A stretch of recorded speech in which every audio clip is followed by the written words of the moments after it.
Hey guys, welcome to my video. Today we're going to make an epoxy coffee table. For this project we're going to use Tasmanian oak burl. Tasmania is part of Australia. It's the island in the bottom right hand corner. I ordered 3 pieces on eBay and they all came.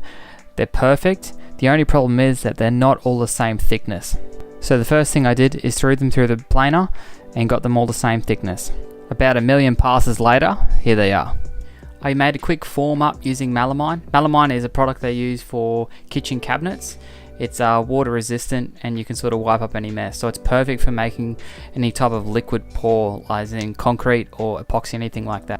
Next thing I did is I got some silicone and I siliconed up all the corners just so no liquid could get out. Also, while I got you here, if you like the video, please subscribe and maybe give it a little bit of a like and a comment. Cheers. After that, I grabbed a screw and I screwed up through the bottom of the form into the timber where I had it positioned.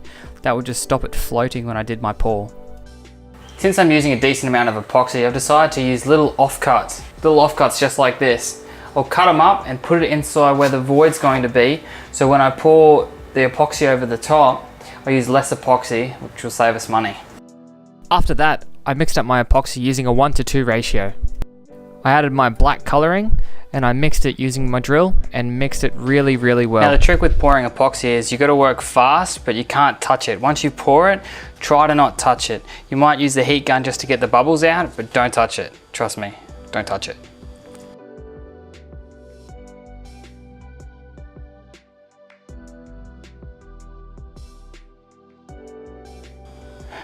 When you do your first pour, check to make sure there's any leaks. If you've got leaks, you've got big problems.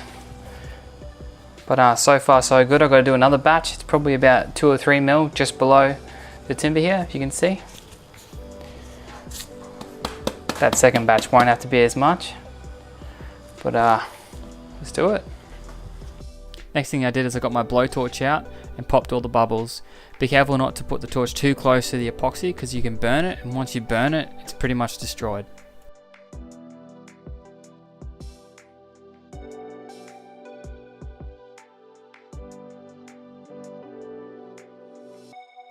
I did my final pour. Make sure you pop all the bubbles because this will save you later down the track. I left it a few days and I took it out of the mold and I got my router jig out so I make the top nice and flat. Shout out to John Malecki for this router jig build. Super easy to use. You just use 2 pieces of angle and 2 pieces to fit on the side. Weld it all together. Put it on 2 support braces that are nice and flat and then router away. I got my belt sander out and I did the rough sanding just to get off the ridges.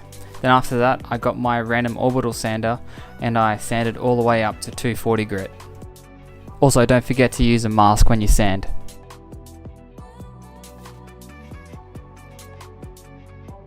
Got a bit of water and I threw it over the piece just to see what it looked like when it would be finished. Turned out great. I got my circular saw out and I trimmed up the edges so I got a nice crisp edge. I had to do a little patch with epoxy just to make sure one of the sides looked nice and sharp. The next day I sanded that down to make it look like everything else. For the finish I'm going to use a beeswax polish. First thing I'm going to do though is wipe down the top with some white spirits just to remove all the dust. I applied the polish, I let it sit for about 15 minutes and then I buffed and wiped off the excess.